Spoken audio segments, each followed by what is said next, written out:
देशभरातील लोकसभा निवडणुकांचे काल निकाल लागलेले आहे आणि महाराष्ट्रात जर आपण पाहिलं तर महायुतीला मोठ्या प्रमाणावर फटका बसलेला आहे। 2019च्या लोकसभा निवडणुकीमध्ये भाजपला ज्या आहेत त्या 23 जागा मिळाल्या होत्या, परंतु या निवडणुकीत जागा मोठ्या प्रमाणावर घटलेल्या आहे आणि या पराभवाची जबाबदारी उपमुख्यमंत्री देवेंद्र फडणवीस यांनी स्वीकारली आहे। त्यामुळे मला या सरकारमधून मुक्त करा अशी मागणी जी आहे ती त्यांनी केंद्रीय नेतृत्वाकडे केलेली आहे। उपमुख्यमंत्री पदाचा राजीनामा देखील फडणवीस देऊ शकतात आणि याच विषयी बोलण्यासाठी आपल्या सोबत काँग्रेसच्या नेत्या आमदार यशोमती ठाकूर आहेत। ताई, काय सांगणार, काल ज्या पद्धतीनं महायुतीला फटका महाराष्ट्रामध्ये बसलेला आहे, देशात देखील जागा घटलेल्या आहेत एनडीएच्या, त्याच पार्श्वभूमीवर जर पाहाल तर फडणवीस म्हणतात की मला सरकारमधनं मोकळं करावं, कसं पाहणार?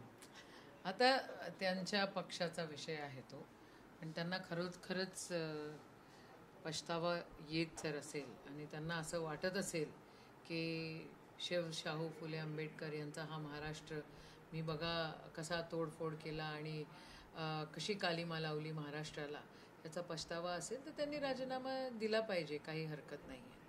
म्हणजे उगाच सिंपथी गेन करण्यापेक्षा कृतीमध्ये ते दाखवलं तर बरं असतं, पण तसं काही ते करणार नाही।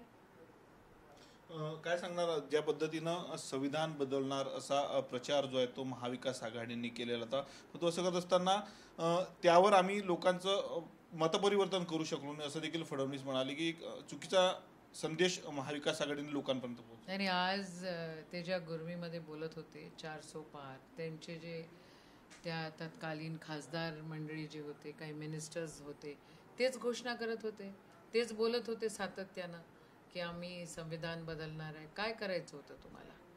संविधान त्यांना बदलायचं होतं, त्यांच्यामध्ये एक वेगळ्या प्रकारची गुरमी अरेरावी आलेली आपल्याला दिसली पूर्ण भाजपा पक्षामध्ये, आणि त्या गुरमीमध्ये ते बोलत होते आणि त्यांना जर 400 पार मिळाले असते त्यांनी नक्कीच संविधान बदललं असतं असं म्हणायला काहीच हरकत नाही।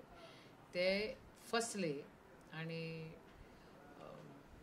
संविधानाचे रक्षक मोठ्या प्रमाणात निवडून आले आणि म्हणून ते आज तसं बोलतायत। नाही तर त्यांचा इरादा तर पूर्ण या देशाची संस्कृती निस्तनुभूत करण्याची आहे। बघा ना, महाराष्ट्राच्या शाळेच्या सिलेबसमध्ये मनुस्मृतीचे वाक्य टाकणं हे कुठपर्यंत महाराष्ट्राची संस्कृती आहे? नाही, ते कबूलच नाही।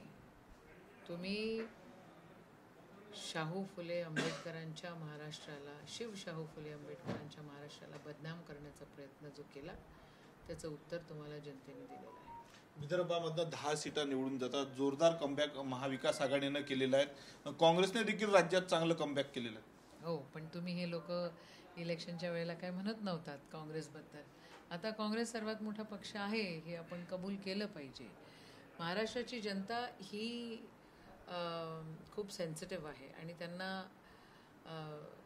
हा जो महाराष्ट्रात आहे हा जपण्याचा प्रयत्न नेहमी ती जनता करत असते। पण आत्ता जे सत्ता तारी आहे की सत्तेसाठी काही पण, म्हणजे मुख्यमंत्री पदाचा मधून उपमुख्यमंत्रीपद घेणारा, मुख्यमंत्रीपद PWD मिनिस्टर बनणारे, असे सगळे लोक त्यांनी जमा केलेले, सगळ्या पक्षांना तोडफोड करायचा प्रयत्न केला। आणि मला असं वाटतं की ही जी तोडफोड आहे ही महाराष्ट्राच्या जनतेला लागली आणि म्हणून ती काय आवडलेली नाही कोणाला, आणि म्हणून ह्या सगळ्या गोष्टी इथे झाल्या। काल बळवंत वानखळेंची मिरवणूक निघाली, तुम्ही होत्या त्यामधला एक तुमचा मिमिक्री मोठी व्हायरल होते, बाण मारतो, बाण कोणाकडे ताणला?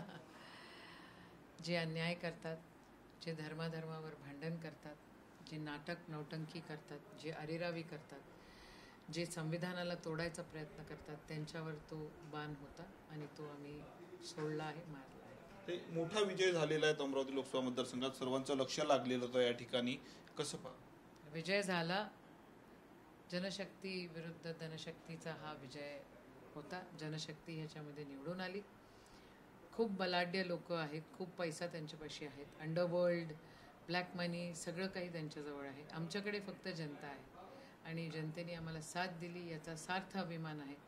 ही जी निवडणूक आहे ही अमरावतीच्या जनतेला समर्पित आहे।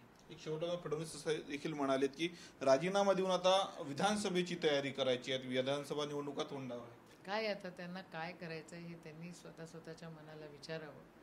काय होतं अमरावतीमध्ये पण नाही त्या लोकांना सपोर्ट ते करत होते, कशासाठी या सगळ्या गोष्टी करतात? म्हणजे एक अभ्यासू व्यक्तिमत्व जो आमच्यासमोर होता. आम्ही 2009 जेव्हा पहिल्यांदा निवडून गेलो त्यावेळेला वाटत होतं अरे नाही, हुशार माणूस आहे.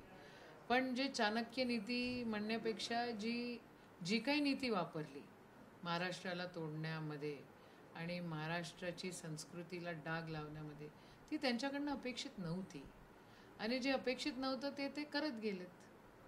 तर आता काय करावं ते त्यांनी विचार करावा. त्यांचा विचार आहे, त्यांचा पक्ष आहे, तो ठरवेल काय करायचं. नक्कीच. तर त्या काँग्रेसचे नेते यशवंत ठाकूर, कॅमेरामॅन विकी चव्हाणसह मी स्वप्नील उमाप, TV9 मराठी, अमरावती.